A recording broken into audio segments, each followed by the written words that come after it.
What's up, everyone? Aaron Nagler here, PackersNews.com, live on Facebook, late in the day on Tuesday. Can the draft just get here already? That's right, I hit the wall today, everyone. I've seen way too many mock drafts, way too many scouting reports, watched way too much tape, heard way too much stuff about all of these prospects. Whew, baby. This next 24 plus hours cannot go fast enough. Jerry, thanks for joining us. Aaron, hello. Thanks for joining. George, I'm telling you, man, it's just driving me loopy at this point. Mark, yo. What's up, Travis? Thanks for joining us, man. Mike, thanks for jumping on, man. New Mexico chiming in. How's it going down there? Dubuque, Iowa, in the house. I see you. Glenn starts us off with, some have Chubb falling. Is it possible?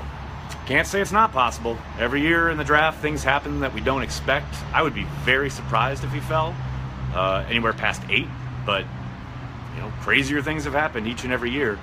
That's somebody, he's going to be a difference maker in the NFL, I think, and I think a lot of scouts believe the same thing. If he does fall, would Brian Gutekunst entertain a jump up? It's possible. What's up, Lampshade on Twitter? How you doing? Live from Lambeau. You got that right. Any snow there yet? There's lots of snow piled up. It's been melting for the last couple days. Raleigh, North Carolina. What's up, Mark? How are you, man? I'm so excited for the draft. Thanks for covering it. Mary, you are welcome. So they pay me the big bucks to do. Do we get aggressive and trade up to ensure an impact player? It really depends on what Gutekunst feels as far as if whoever he would be targeting could be a difference maker, a true difference maker. I tend to think he's going to let the draft fall to him. Maybe he jumps up later in the draft. With 12 selections, he's certainly got the ammunition to do so.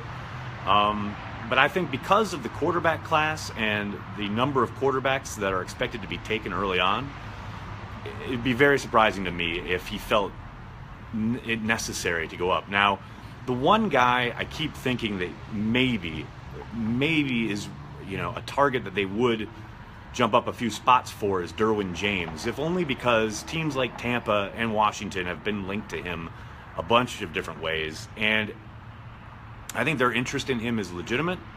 I think he could solve a lot of problems for them on the defensive side of the ball, and Washington sitting there at 13 is a real problem for the Packers. They have a lot of the same needs, and with the defensive players falling past out of the top 10, Washington will have their pick of the litter, so to speak, right in front of the Packers. So I think if there's a guy that they really like and they think Washington might take him, that would kind of, to me, be the engine that would drive a jump up.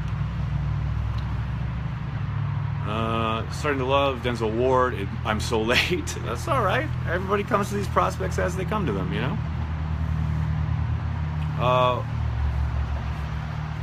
Let's see. Ward and Jackson better? Possibly. It's impossible to say. I think Ward, no doubt, especially as a perimeter player, but that's not what they would be asking James to do. As far as Jackson, he's certainly been productive. There's no doubt about that.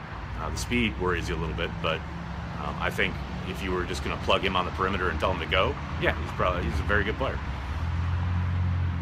Will Green Bay pick a quarterback in the late rounds? I tend to think so. I know they made the trade for Deshaun Kaiser, but McCarthy has said he wants 4 arms in camp. They would need to either sign someone as an undrafted free agent and or draft one probably late. It wouldn't surprise me at all if they did. What is our current starting offensive line prior to the draft? Well, from left to right, you've got David Bakhtiari, and then Lane Taylor, Corey Linsley. Most likely right now, if they had to play on Sunday, you'd put Justin McCray at right guard, and then right tackle, Kyle Murphy, because, Balaga wouldn't be ready today, and neither would Spriggs. So that's probably your starting 5. Good thing they don't play on Sunday. Who do you think the best quarterback in this draft class is? Baker Mayfield.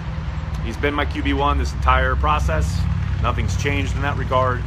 I really think it's a matter of personal preference. When you're looking at all of these QBs, I think they can all make the throws. They can all run an offense. I think they're all going to be good pros. I think a lot of their success will be determined by their landing spot, the situation they find themselves in. That's a big part of the draft that you know, a lot of the draft analysts don't want to talk about because it kind of negates a lot of what they do, their profession.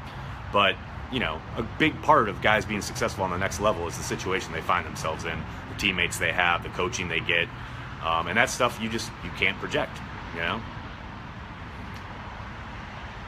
I know they have 4 QBs with Callahan. Callahan was not re-signed. So, all right, now they have 3. If we don't trade up, I like Davenport. He's definitely a possibility. His upside is off the charts.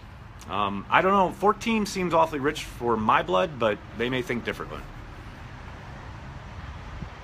The past 10 years, this should be the year the Packers should be aggressive in the draft. They have all the picks. They certainly do have the ammunition to be so. But, you know, it's about conviction, and it's about finding guys that you really believe in. And if they think the guy they really believe in is going to be there at 14, there's no need to just be aggressive for the sake of it. But like I said a little earlier in the video, if there's a guy falling into 10, 11 range and they want to jump up in front of Washington, that wouldn't surprise me.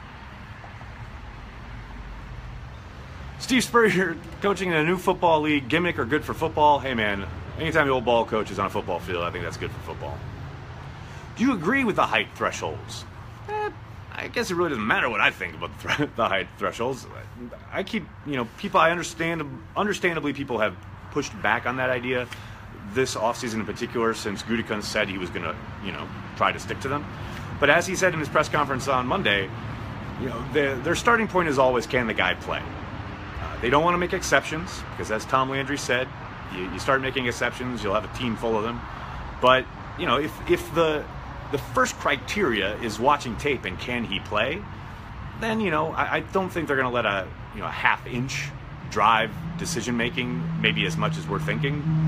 But the thresholds are there for a reason. And they've won a lot of games with those thresholds in place since Ron Wolf came to town. So I think, as Gutekunst put it on Monday, it's a case-by-case basis. Tape should trump everything, but they are there to act as a guideline. Perfunctory BJ Raji post. Thank you, John. I doff my cap to you, sir. Do you draft Mayfield if he falls to 14? No, it's too early for that. I think it's 1 year too early. I think next year is the year they should start maybe looking in earnest to develop a quarterback behind Aaron Rodgers. But man, to spend a decade drafting in the 20s and then finally get a shot at 14, and then to draft a quarterback who most likely would never play. I don't see that.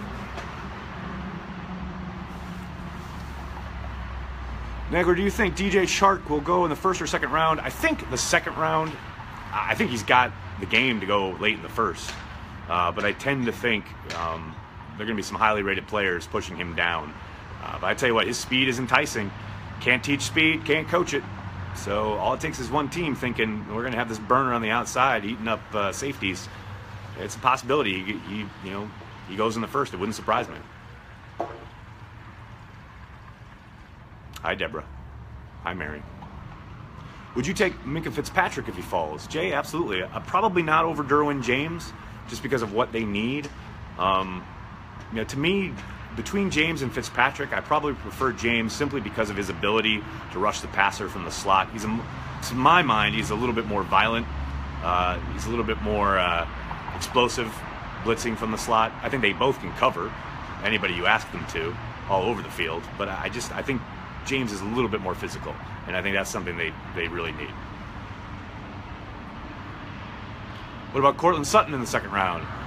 You know what? I've heard so many mixed things about him. I like him. I like his tape. I've heard third round. I've heard scouts say third day. I've heard people say he could sneak into the first. So it's kind of all over the map with him. I think he would help the Packers, no doubt about that, especially as a perimeter player opposite Adams. Hayden Hurst, a possibility in the second? Trace, it really depends on what their medical is. Obviously he left the combine because of the heart condition. He's presumably and reportedly been cleared. Without knowing what the Packers have on him medically, it's really impossible to say.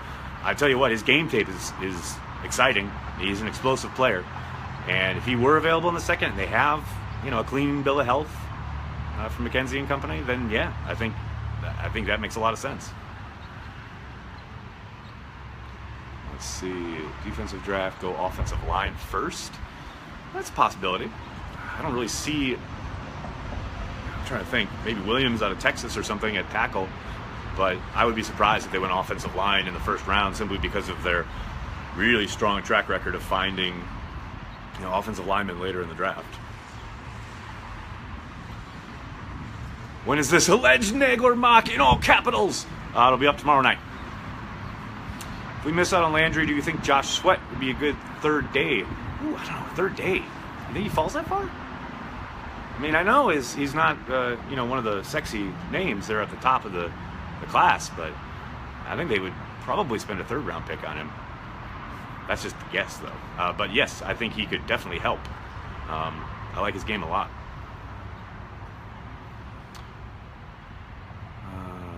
Let's see. We need to trade back into the first round, stud DB, and back up to get an O-line or pass rush. You need to. I mean, it really depends on conviction, The thing with the defensive back, remember, this is a deep corner class. So if they don't get a corner in the first round, you've got to think they can look at a guy like Isaiah Oliver in the second. They're talented players to be found throughout the draft. You don't have to get fixated on they got to get guys in the first. Where do you think Josh Allen lands? Probably in Buffalo. Let's see. Harold Landry is so good, I will be upset if we don't pick him. Don't be upset. I think he's going to be a good pro, and I think he could definitely help them. There are a lot of guys who can help them in this draft. Do you see any chance Vita Vea will be a Packer? Yeah, absolutely there's a chance. I don't think that's going to be the pick, but I think if he's available at 14, they're on the clock, I think they're going to think about it, and I think they're going to give it some serious thought. I know all the objections to that selection would be, they're strong at the defensive line already. They got all these other needs, but your job as a general manager is to look down the road. And Mo Wilkerson only has a 1-year deal, and injuries happen. Fresh legs are a boon to any defensive line. Vita Vea can play all three positions on the defensive line in the 3-4. So if they thought, if he was their highest graded player on their board by a wide margin, they have to give it some serious thought. Now, do I think it's going to happen? No, but it's a possibility.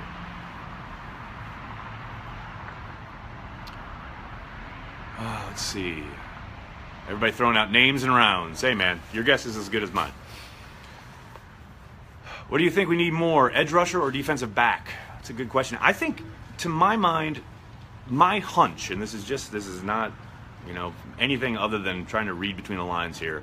My hunch is that the Packers think that they're a little bit better off when it comes to, pass rush and getting development from guys like Reggie Gilbert and Vince Beagle and Montravius Adams. And that's not saying that they've solved the problem, but I think they've got a little bit more faith in those guys than maybe people outside the building do. I tend to think they need someone in the slot. That to me is the biggest glaring hole right now. They've got numbers that they can run outside. Yes, it would be great if they could add a Harold Landry to that mix. But they've got things they can work with up front. When it comes to the slot, they're going to nickel. You've heard Mike Pettin talk about how, it's a sub-league. You're playing in nickel 75-80% of the time. They've got guys who can play on the perimeter, and Kevin King, Tramon Williams, Devon House. Those guys are there. But who's playing that nickel slot corner spot?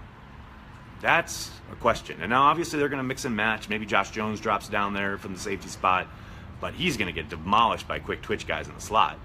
That's why they need a James or a Fitzpatrick, somebody to man that, can step in and man that spot, and then also help with the pass rush. That's why I think James over Fitzpatrick. But that's just my thinking. That doesn't mean a hill of beans when it comes to the Packers. Can Ward play in the slot? I think so.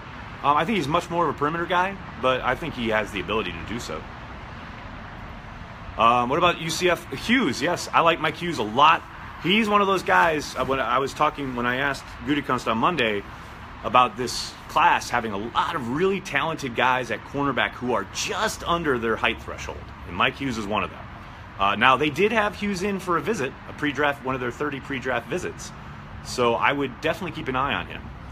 If they took Harold Landry at 14, maybe they look at Hughes in the second round, or they jump up into the late first to grab him. Obviously it could be all a smokescreen and they could have no intent on even thinking about Hughes, but he's a great disruptor at the line of scrimmage. He's a guy who transitions really well when he's really good at reading breaks. He knows route trees. It shows up on his tape again and again where he's making the cut basically with a wide receiver. So he's clear. He's doing his homework. He knows offensive patterns and how to read them. So yeah, I mean, you look at his tape. That kid can play. I just don't know if they would make the exception on the height threshold. Hey man, I am right there with you on Lindsey Pipkins. I tend to think he's more suited to the perimeter though. I know they've talked about using him in the slot, and he did play a little bit there last year.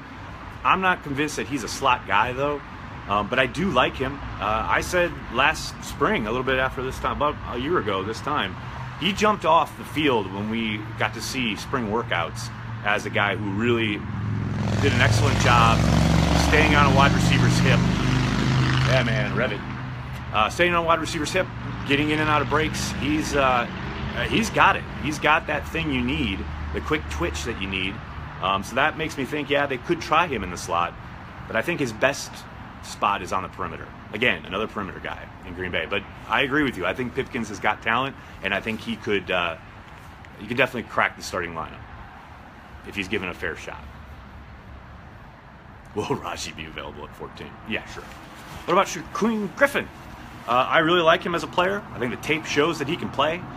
Obviously, every team is going to have to answer the question about his hand. For those that don't know, he had it amputated when he was very young. But hey, the kid has definitely produced at a high level in college. Would the Packers be interested? It's impossible to say without, talking to their medical people and their personnel people and giving their thoughts on it. I think he belongs in the NFL. I think he can play. I hope he gets drafted. Any chance Quentin Rollins plays at a high level for us ever? I'm dubious, James. He wasn't playing all that well to begin with last year prior to the Achilles injury. Now, obviously, coming off an Achilles injury. Again, he's a guy that they've run in the slot more out of desperation than anything else, and he just gets eaten alive by the quick twitch wide receivers in there. It's always going to be the speed issue with him. But then you couple it with his sloppy technique, and it just hasn't looked pretty. Now, you never know. Maybe the light comes on this offseason. Obviously they're going to keep him around and let him compete, and we'll see what happens. But like I said, I'm not counting on it. What can you tell me about Herb Waters? I can tell you that I'm anxious to see him on the field. I know Joe Witt Jr. talked him up a lot 2 years ago, his coverage ability, and then he got hurt, and we never really got to see him. So I'm very anxious to see him on a football field playing cornerback, because we haven't seen a whole lot of it. I know, like I said, Joe's talked him up, but I want to see it with my own eyes. Are you going to go live after 14? Yeah, Norman, I'll go live hopefully after every pick. We'll see. But the plan right now, yeah, I'll be going live as often as I can during the draft. Any unexpected players we may take at 14? I mean, if I could tell you, they wouldn't be unexpected. But yeah, maybe they go with Ridley. Maybe they take a wide receiver and surprise everybody. Maybe they take Mike Hughes.